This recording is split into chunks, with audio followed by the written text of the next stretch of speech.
Base की मृत्यु एक बहुत ही जबरदस्त कहानी, दिल को छू लेने वाली। एक दार्शनिक अपने एक शिष्य के साथ कहीं से गुजर रहा था। चलते चलते वो लोग एक खेत के पास पहुंचे। दोनों को बहुत ही जोर की प्यास लगी थी और वो खेत के बीचों बीच बने एक टूटे फूटे घर के सामने पहुंचे और वहां पहुंचकर उन्होंने दरवाज़ा बहुत ज़ोरों से खटखटाया। अंदर से एक आदमी निकला और उसके साथ साथ उसकी पत्नी और 3 बच्चे भी थे। सभी लोगों ने फटे पुराने कपड़े पहने हुए थे। तभी दार्शनिक बोला, श्रीमान, क्या हमें पानी मिल सकता है? हमें बहुत प्यास लगी है। जरूर मिलेगा।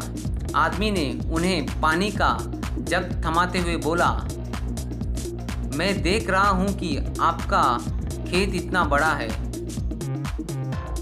पर इसमें कोई फसल नहीं बोई गई है, ना ही यहाँ फलों का कोई वृक्ष दिखाई दे रहा है। तो आखिर आप लोग अपने और अपने परिवार का गुजारा कैसे चलाते हैं? जी, हमारे पास एक भैंस है, वो काफ़ी दूध देती है।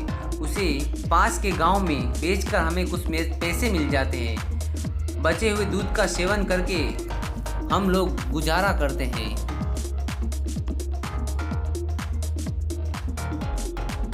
आदमी ने समझाया। दार्शनिक और शिष्य आगे बढ़ने को तय हुए। तभी आदमी बोला, शाम काफ़ी हो गई है, रात होने वाली है। आप लोग चाहे तो आज रात यहीं रुक जाइए और सुबह होते ही चले जाइएगा। दोनों रुकने को तैयार हो गए। आधी रात के करीब जब सभी गहरी नींद में सो रहे थे, तभी दार्शनिक ने शिष्य को उठाया और बोला, चलो अब हमें यहाँ से चलना है। और चलने से पहले उस आदमी की भेष को चट्टान से गिराकर हम दोनों मार डालेंगे। आदमी की भेष को चट्टान से गिराकर मार डालेंगे। शिष्य को अपने गुरु की बात पर यकीन नहीं हो रहा था, लेकिन शिष्य अपने गुरु की बात को काट भी नहीं सकता था। इसलिए जैसा गुरु ने कहा वैसा ही किया।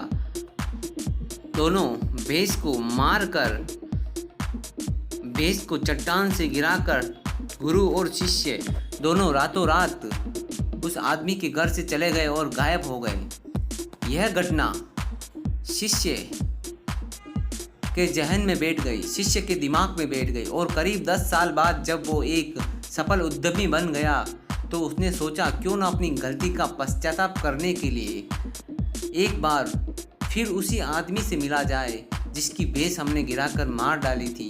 उसकी आर्थिक मदद की जाए, उसकी कुछ हेल्प की जाए। अपनी चमचमाती कार से वह उस खेत के सामने पहुंचा। शिष्य को अपनी आंखों पर यकीन नहीं हो रहा था जब वो उस खेत पर पहुंचा और वहां का नज़ारा देखा। वह उजाड़ खेत अब फलों के बागीचों में बदल चुका था।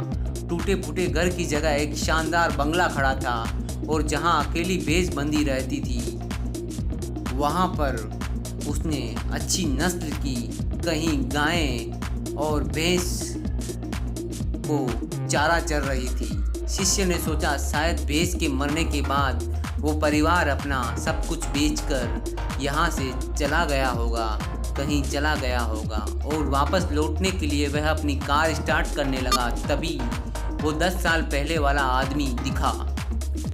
शायद आप मुझे पहचान नहीं पाए, ऐसा कहा। सालों पहले मैं आपसे मिला था। शिष्य उस आदमी की तरफ बढ़ते हुए बोला, नहीं, ऐसा नहीं है, मुझे अच्छी तरह से याद है। आप और आपके गुरु यहाँ आए थे। मैं आपको कैसे भूल सकता हूँ? मैं आपको कैसे भूल सकता हूँ? उस दिन तो मेरा जीवन ही बदल गया था। आप लोग तो बिना बताए ही चले गए। उसी दिन न जाने कैसे हमारी भेष चट्टान से गिरकर मर गई थी। कुछ दिन तो मुझे समझ ही नहीं आया क्या करें, पर जीने के लिए कुछ तो करना ही था। सो लकड़ियाँ काट कर बेचने लगा। उससे कुछ पैसे मिलते थे तो उससे मैंने खेत की बोआई कर दी, खेत में फसल उगा दी। सौभाग्य से फसल अच्छी निकल गई। बेचने पर जो पैसे मिले उससे फलों का बगीचे लगवा दिए और काम अच्छा चल पड़ा। तो इस समय मैं आसपास के 1000 गांव में सबसे बड़ा फल का व्यापारी बन गया हूँ। सौभाग्य से आसपास के बड़े बड़े गांवों में भी मेरे जितना बड़ा फल का व्यापारी कोई नहीं है। मैं सबसे बड़ा फल का व्यापारी हूँ इस पूरे इलाके में। सचमुच ये सब कुछ ना होता अगर उस रात मेरी भैंस की मौत ना होती, लेकिन यही काम आप पहले भी तो कर सकते थे।